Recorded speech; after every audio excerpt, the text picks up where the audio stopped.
आज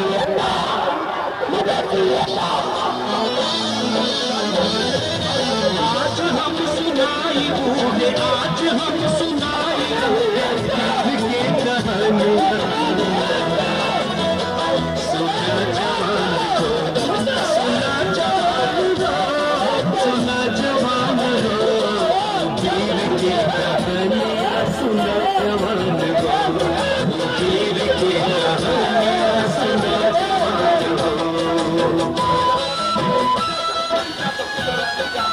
संघीयता के बाद चल रहा है और डॉक्टर सी.के. राउत के साथ में लागल लोग हम सब आजादी के बात कर रहा छी और अहाँ सब बीच में छी। अहाँ सब न्यायकर्ता छी, न्यायाधीश अहाँ सब छी। अहाँ सबके प्रांत चाहिए, संघीयता चाहिए या देश चाहिए? इस नारे से हम संतुष्ट नहीं है। अगर आजादी चाहिए तो सारे के सारे लोग जो उपस्थित है यहाँ पे, आप बोलिए कि हमें आजादी चाहिए।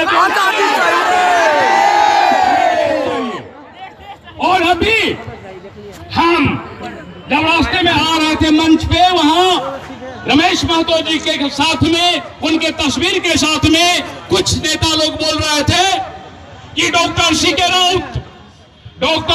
राउत मधेश आंदोलन का उत्पादन है। क्या डॉक्टर सी.के. राउत सिर्फ मधेश आंदोलन का ही उत्पादन है?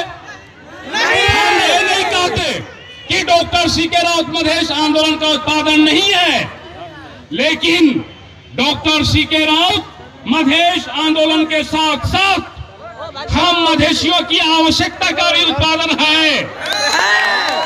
और वो आवश्यकता क्या है? आजाद देश, मधेशियों का देश, अपना देश, स्वतंत्र देश हमें चाहिए। और स्वतंत्रता क्यों चाहिए? स्वतंत्रता क्यों चाहिए? स्वतंत्रता किसको चाहिए? स्वतंत्रता उसको चाहिए जिसको गाय, बैल, भैंसी से भी बदतर हालत में बांध करके रखा हुआ है। हम मधेशियों को स्वतंत्रता इसलिए चाहिए, हमारा हाथ, हमारा जुबान, हमारा शरीर, हमारे अवसर, हमारा भविष्य, हमारा आना जाना, हमारा यातायात, हमारा सड़क, हमारा योजना, सारे के सारे कहाँ पे बंधा हुआ है? किसने बांध दिया है? पहाड़ी शासक बल। नेपालियों ने पहाड़ी नहीं, फिरंगी ने, नेपालियों ने बांधा है। नेपाली फिरंगी ने। कल हम सीधा में कल आए हैं, कुछ गांव में गए हैं। गांव में ये पता चला कि कल की बात है, कल का बात है, एक स्कूल में गए थे। स्कूल में विद्यार्थी 7 क्लास 5 क्लास के विद्यार्थी से पूछा गया कि आपको नाम लिखने आता है बेटा? तो बेचारा को नाम लिखने नहीं आता है, पढ़ता है 6-7 क्लास में। आप बताइए, आपको स्कूल में बांध दिया गया है, हमारे बच्चे को, हमारे मास्टर को स्कूल में बांध दिया गया है। स्कूल खोल करके हमें अशिक्षित बना रहा। स्कूल है, मास्टर है, विद्यार्थी है, लेकिन उसको पढ़ने नहीं दिया जाता। इसलिए नहीं पढ़ने दिया जाता है कि मधेशिया अगर पढ़ लेगा तो डॉक्टर सी.के. राउत बन जाएगा, है ना? गांव में मैंने सुना कल अपने खेत से आम का 2 पेड़ एक किसान, मधेशी किसान, 2 ट्रैक्टर पे काट करके ले जा रहे थे। बताइए, जमीन मधेशिया का, दाना मधेशिया का, मेहनत मधेशिया का, पेड़ मधेशिया का, और अपने खेत का पेड़ मधेशिया जब काट करके कहीं ले जाता अपने घर आंगन में, तो ये पुलिस, नेपाली पुलिस, ये पकड़ करके वो रेंजर ऑफिस में, डेफो ऑफिस में पहुंचा देता है, हमसे घूस लेता है, तबाह करता है खेत मेरा। और उतना ही नहीं, हमारे मधेशी किसान, ये सैकड़ों घटना हो गया है, अपने खेत से ट्रैक्टर पे, टाली पे, टायर पे गेहूं धान बना करके जब ले जाते हैं घर पे, तो ये सशस्त्र प्रहरी रास्ते से वो ट्रैक्टर को उठा कर ले जाता है कैंप में, ये करता है। हमारे मधेश में, भंसार मधेश में, टैक्स ऑफिस मधेश में, राजस्व मधेश में, और पैसा किसके पास है? नेपाली के पास है। कमाई मेरा, मालिक वो है। और देखिए, हम जो पढ़े हैं, हमें जो पढ़ाया गया वो भी गलत पढ़ाया गया। आप यहाँ पे बहुत लोग हैं जो नेट चलाते हैं, कंप्यूटर चलाते हैं। एक बात हम बता दे रहे हैं आप लोग को, 24 अक्टूबर के दिन का आप घटना देखिए, पढ़िए, नेट में है। मधेश फैक्ट्स नाम का एक रिपोर्ट है। 2014 साल अक्टूबर 14 तारीख के दिन, सुन रहे हैं ना? 24 अक्टूबर 2014 का मधेश फैक्ट्स का रिपोर्ट देखिए। सुशील कोइराला प्रधानमंत्री हुआ करते थे और उस समय में मधेशी दल को माइनस करने के लिए, मधेशी लड़ा को हटाने के लिए सुशील कोइराला, वामदेव गौतम ने मधेश के टैक्स ऑफिस से सीडीओ को, एसपी को, न्यायाधीश को बुलाया बालुआटार में, और बालुआटार में बुला करके पूछा कि तुम लोग मधेश के कोई सीडीओ हो, कोई न्यायाधीश हो, कोई राजस्व के हाकिम हो, कोई टैक्स ऑफिस का हाकिम हो, और ये मधेशिया लोग पागल हो गया है। कहता है कि पूरा मधेश एक प्रदेश दो, पूरा मधेश एक प्रदेश नहीं दोगे तो 2 प्रदेश दो, और आप लोग मधेश में रहते हो, बताओ मधेशिया को मधेश देना चाहिए कि नहीं? सुन लीजिए, 36 अधिकारी थे, 36 सीडीओ, 36 एसपी, न्यायाधीश थे, और एक भी अधिकारी ने, एक भी हाकिम ने नहीं कहा कि मधेश का मांग जायज है। सारे के सारे नेपाली अधिकारियों ने यही कहा कि किसी भी शर्त पे, कोई भी हाल में मधेशिया को प्रदेश नहीं मिलना चाहिए। वामदेव गौतम ने कारण पूछा, उस समय का प्रधानमंत्री था वो, उसने कारण पूछा कि क्यों नहीं मिलना चाहिए मधेशी को प्रदेश। क्या कहा पता है? क्या कहा? सबने कहा कि हजूर, अब तक हमने जो पढ़ा और पढ़ाया मधेशिया को वो सब गलत है। सत्य क्या है कि हमने मधेशिया को स्कूल में पढ़ाया, कॉलेज में पढ़ाया कि मधेश से राजस्व नेपाल सरकार को 76%, 78% आता है। वो गलत है। तो सही क्या है? सही बताया हाकिमों ने कि हम लोग भंसार में रहते हैं, हम लोग राजस्व में रहते हैं, हम लोग सीडीओ हैं, हम लोग को पता है कि मधेश के सिर्फ 12 जिला, 12 सिर्फ 12 जिला मधेश का ऐसा है जहां से नेपाल सरकार को 92 से लेकर के 94% राजस्व आता है। और इसीलिए अगर मधेशिया को प्रांत मिल गया, पूरा मधेश एक प्रदेश है, 2 प्रदेश, तो नेपाली लोग, हम लोग भीख मांगेंगे, कुछ नहीं होने वाला है। इसलिए और अभी जो ये मधेशी दल के विरोध में, आप लोगों को पता है कि नहीं, 5 नंबर प्रदेश में नवलपरासी, रूपंदेही, कपिलवस्तु, दांग, बांके, बर्दिया, 6 जिला मधेश का जिला है, और 6 जिला पहाड़ का जिला है। 12 जिला का 5 नंबर प्रदेश है। और आप लोग कान खोलकर ध्यान से सुनिए, ये एम वाले, ये कांग्रेस वाले, ये माओवादी वाले लगा के जितने भी नेपाली पार्टी वाले हैं, वो क्या कहता है? हामी पहाड़ी र मधेसी सदियों देखी मिले न बसे गछों। हम लोग मिल करके रहे मधेसी पहाड़ी सब। तो मिल करके रहे हैं तो उसका तो प्रमाण चाहिए ना भाई। मैंने रिपोर्ट पता लगाया कि भाई मिल करके रहे हैं तो देखे नवलपरासी में कितना सीडीओ आया है, तो नवलपरासी में आज तक 47 सीडीओ गया है। 47 सीडीओ में 2 मधेसिया और 45 नेपालिया। क्या ये मिल करके रहने का प्रमाण है? नहीं, बिल्कुल नहीं। 45 सीडीओ में 3 मधेसिया और 42 नेपालिया। ये मिल करके रहने का प्रमाण है? और कारण क्या है? कहता मिल करके हम ही बसे का छो। वहां देखिए, कान खोल करके ध्यान से सुनिए मित्र लोग, बूढ़े बुजुर्ग, महिला, सब लोग। वहां का सरकारी रिपोर्ट के अनुसार 6 जिला मधेश का, 6 जिला पहाड़ का, उसका आमदनी देखिए। हमारे मधेसिया हम लोग उस 6 जिला में नेपाल सरकार को कितना राजस्व देते हैं और पहाड़ी जिला वाला कितना देता है।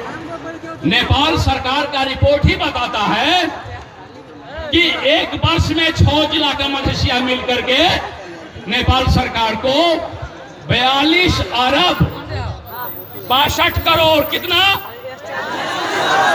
42 अरब 62 करोड़ रुपया कौन देता है? मधेसिया। 6 जिला के मधेसिया लोग देता है। और ये पहाड़ी भाई लोग, ये नेपाली भाई लोग 6 जिला ने पहाड़िया का लोग कितने देते हैं? 0.62 अरब, यानी 1 अरब भी पहाड़िया कमा करके नहीं देता है नेपाल सरकार को। और मधेसिया देता है 42 अरब 62 करोड़ रुपया। तो क्या वो कहता है कि हम ही मधेसी पहाड़ी मिले रह बसे का छाऊं, तो वो पैसा के लिए मिलना चाहता है कि मधेसिया को प्यार करने के लिए रहना चाहता है? पैसा के लिए। पैसा कारण है। मधेश में इतना पैसा देता है मधेसिया, वो पैसा को प्यार करता है मधेसिया, काले चेहरा को नहीं।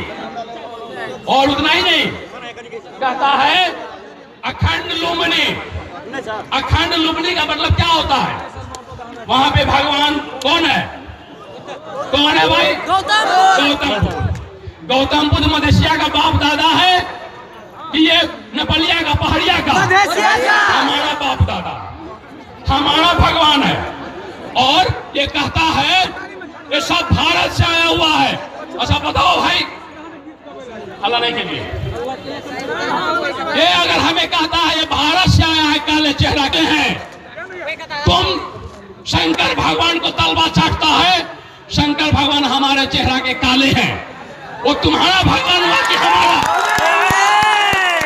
तुम कृष्ण को मानते हो, दुर्गा को मानते हो, दुर्गा चेहरा से काली है, वो हमारी माता है कि तुम्हारी माता? हमारी माता है। माता मेरी, पिता मेरा, और भगवान बुद्ध मेरा। और भगवान बुद्ध के नाम पे जो पैसा आता है वो तुम्हारा कैसे हो जाएगा? और वही कारण है। कारण यह है, नेपाल सरकार के पर्यटन मंत्रालय का रिपोर्ट कहता है कि एक साल 2015 में लुम्बिनी में America, Britain, Japan, France, Portugal, जहां से भी दुनिया के देशों से विदेशी लोग भगवान गौतम बुद्ध को पूजा करने के लिए लगभग 8 लाख लोग बाहर से आते हैं, विदेश से। इस बार तो और ज्यादा आया है।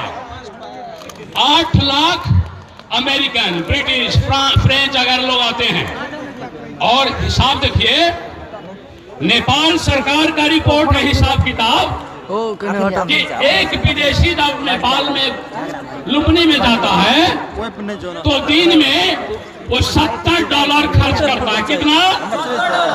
और वो $70 खर्च करने वाला आदमी मिनिमम मैक्सिमम कितना दिन ठहरता है वहां पे? 3 दिन। तो एक विदेशी लुम्बिनी में कितना दिन ठहरता है? 3 दिन। 70 गुणे 3 कितना हुआ? $210। $210 एक आदमी लुम्बिनी में खर्च करता है। और 8 लाख से ऊपर विदेशी लोग आते हैं, तो 8 लाख गुने $210 हिसाब कर लिया जाए गुना करके, तो उतना रुपया भगवान गौतम बुद्ध को बाहर के लोग देने आते हैं, चढ़ाने आते हैं। और क्या हमारे बाप दादा के पैर पे चढ़ा हुआ, हमारे बाप दादा के नाम पे आया हुआ पैसा क्या हमारे पास है? नहीं। हमारे पास रहता है? नहीं। सब लूट करके वो ले जाता है। और इसीलिए कहता है कि अखंड लुम्बिनी उन पर छा। और ये बात सत्य है कि जिस रोज विदेशी लोग गौतम बुद्ध को पैसा देना छोड़ दे तो ये अपने वतन को लात मार कर भाग जाता है। ये नेपाली लोग, इसका वतन कहां पे है? ईरान में। ईरान में, इस ईरान से भागा हुआ है ये, जो ईरान को लात मार करके अपने फायदे के लिए भारत में आ जाता है। भारत में लात मारता है तो नेपाल कह करके आ जाता है। नेपाल में आदिवासी जनजाति लात मारता है तो मधेश में आ जाता है। और ऐसे हरामजादे लोग न अपने मिट्टी का है, न अपने मां का है, न अपने बाप का है। और वो कहता है कि ये सब मधेशी का है, भारत का। हम भारतीय हो गए। तुम्हारा न भाषा का ठिकाना, न तुम्हारी मां का ठिकाना, न तुम्हारे बाप का ठिकाना। तुम नेपाली। ये कारण है। और आपको आश्चर्य लगेगा, अभी डॉक्टर साहब ने कहा, डॉक्टर साहब वैसे डॉक्टर उत्पादन नहीं हुआ है C K Rao. Doctor C K Rao आवश्यकता का उपज है। आपको बताएं, परसों नरसों की घटना है। अब्दुल खान, इरफान शेख नेपालगंज से सुनते हैं कि आ रहे थे बस में। अभी भी देखिए, बस में इनके सीट पे दो टोपी वाले बैठ गए, नेपाली भैया, बुढ़वा लोग, बुढ़वा बुढ़िया। टिकट वाले और इरफान और अब्दुल आ गए सीट में बैठने। तो क्या बोलता है, हम क्यों ना उठने? बोला भाई टिकट हमारा है। तो टिकट तुम्हारा है तो क्या हुआ? तुम भारत से आकर के धमका गए हमको। यही अब्दुल है, ये हमारे केंद्रीय प्रवक्ता है। बस में इनको बोल रहा है कि तुम भारत से आकर के हम पे धमकी देगा। अभी भी बस में आपको यात्रा करना सुरक्षा नहीं है। और यही अब्दुल, यही इरफान, जब हमारे मित्र लोग नेपालगंज के पुलिस कस्टडी में थे तो इन लोगों क्या कहला रहा था, पीट रहा था पुलिस। तो क्या बोलता है, ये मधेश को इसलिए नहीं छोड़ना चाहता। क्या कहता है? कहता है माचिक ने देशी अनुसार तिमले मधेश लियो बने हम क्या खाने, घंटा खाने। अरे मधेश को नहीं चाहता है।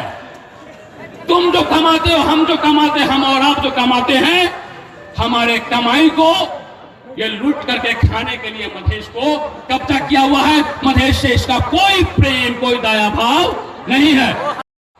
गिनती करने में बेईमानी कर दिया।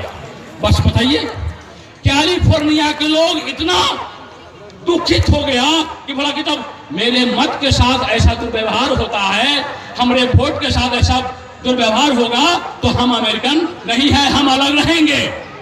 और मधेशिया के वोट के साथ क्या एक ही बार बलात्कार हुआ है? हजारों हजार बार। 250 साल से, 200 साल से मधेशिया को काले, देसी, ढेले, भेले, बिहारी, तिहाड़ी क्या कहता। उतना ही नहीं, हम और आप जो वोट देते हैं, हमरे वोट से राष्ट्रपति हो जाता, हमरे वोट से प्रधानमंत्री हो जाता, हमरे वोट से सरकार बना लेता। और हमको कहता है ये सब विदेशी हूं, सब पाकिस्तानी हूं, सब अफगानिस्तानी हूं, सब बिहारी ना यूपी वाला। क्या ये हम बर्दाश्त करने को राजी हैं? और इसके लिए डॉक्टर साहब ने दर्शन दिया है, सीके राउत ने। हमें कुछ नहीं ढेला फेला, कुछ नहीं चलाना पड़ेगा। और हमको वीरगंज में 10 गज को पकड़ा था। एक सेना जाकर के हमको क्या बोलता है, सेना को हम सलाम करते हैं। जिस दिन दुनिया के कोई भी सेना सम्मानित होता, सेना बेचारा पुलिस बुला लिया। सेना का जनरल की, कर्नल की क्या था, वो कहता है तेरे हमें तो चुप लागे बस हो ही ना। हमको एक डीएसपी बोला कि भाई दाई चिन्ह संभाला है कि ना, चिन्ह को बोल सेना। हम बोले भाई सेना जी, ठीक है सेना जी, आपको चुप लगने की जरूरत भी नहीं है। हम लोग भी चुप नहीं, आप भी चुप नहीं लगिए। और हमको पता है कि अंतिम दर्शन भेंट आपसे होगी, और जिस रोज आपसे अंतिम दर्शन भेंट होगा हाथ जोड़ जोड़ करके, उस दिन हमारा रफा दफा उसी दिन क्लियर होने वाला है। इसीलिए सेना हमको भाग रही थी। इसलिए हम और आप खाली हाथ से सिर्फ आवाज दें कि हमें आजादी दो। हम खड़े हो रहे रोड पे, वो समय आ रहा है।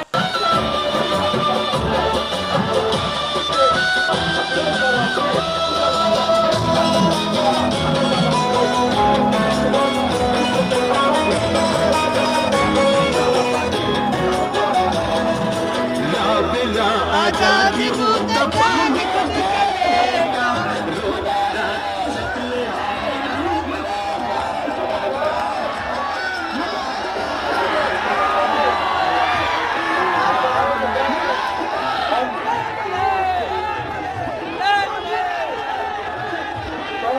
महासचिव राय यादव जी के मंतव्य रखने के लिए